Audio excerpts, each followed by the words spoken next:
It's been just a little over a year since the Model Y originally hit the market, and it is already starting to show its dominance if you consider the Model 3 for the longest time has been one of the best-selling electric vehicles. It's easy to get caught up in that one little EV from China that costs $5,000 and has a super low range. They seem to just be pumping those things out, but if we're actually talking about sedans and SUVs with actual range that are competing with everyday gas vehicles, the Model 3 has been the king for a while, and for the first time ever, we're starting to see the Model Y already begin to outshine the Model 3 in sales. It's not going to happen overnight. This is still a very slow, gradual process, but Elon Musk's original prediction of the Model Y eventually becoming one of the best-selling vehicles on the planet does seem to be coming somewhat true already halfway through 2021, at least in China, which is basically the largest automotive market in the world. They are seeing the Model Y in the month of May begin to outsell the Model 3, which is insane considering the fact that deliveries for the made in China Model Y, which is the only Model Ys in that demographic, just started at the beginning of 2021, even though Model 3 production ramp had taken about a year for them to initially reach, and now Model 3s have been produced out of China for about a year and a half, and within 6 months, we're already seeing Model Y start to catch up with Model 3, which in my opinion is a big deal because the Model Y is a higher priced vehicle, and there's a lot of new manufacturing techniques being implemented into this model. Also, keep in mind, China is not using any lithium iron phosphate batteries in the Model Y because they don't have a standard range option there. Seeing these registrations go really high on the more expensive crossover means that Tesla is generating a ton of revenues from that, and because of the single piece casting presses they're using and a lot of the manufacturing efficiencies that are applied to the Model Y, that means that they're probably taking in a very healthy profit on every Model Y that is sold, and there's still only a long range and performance option for people to choose from. So when you look at,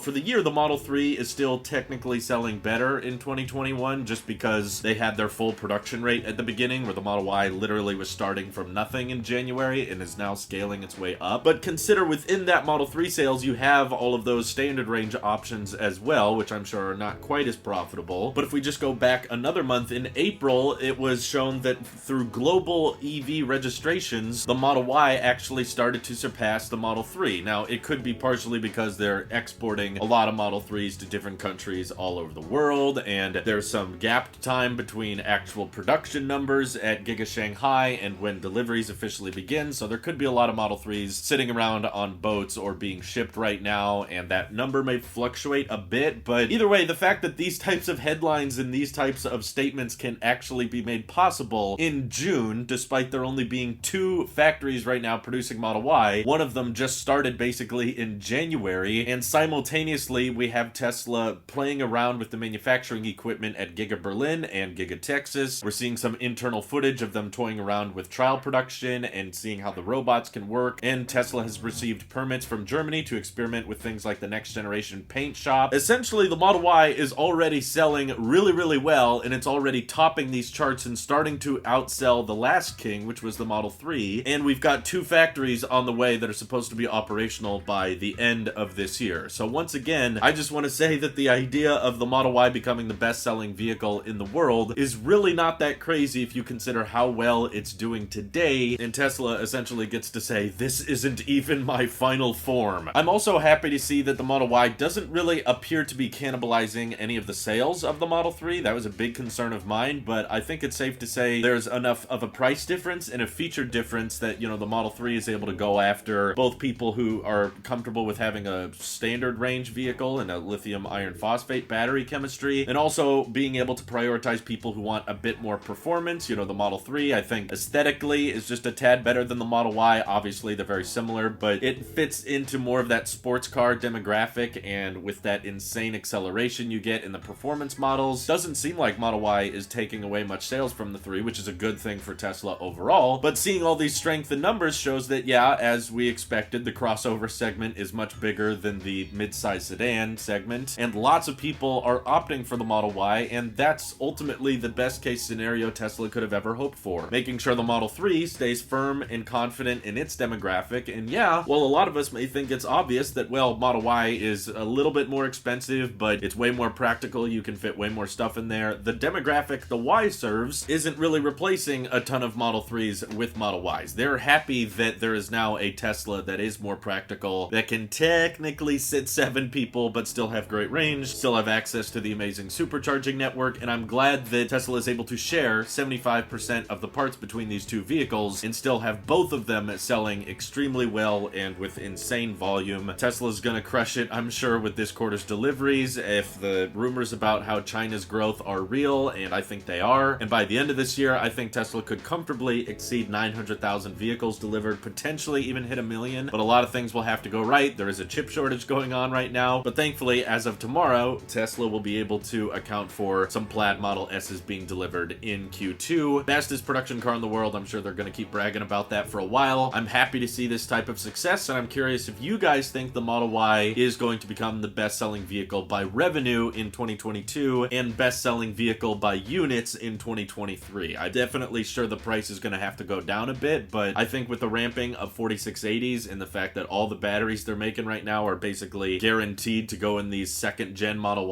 Ys, we're going to see some insane range numbers, and if not, we'll probably see some insane price drops that make the Model Y insanely competitive with other vehicles on the market. Thank you all for watching. Hope you have an excellent rest of your day. Take care.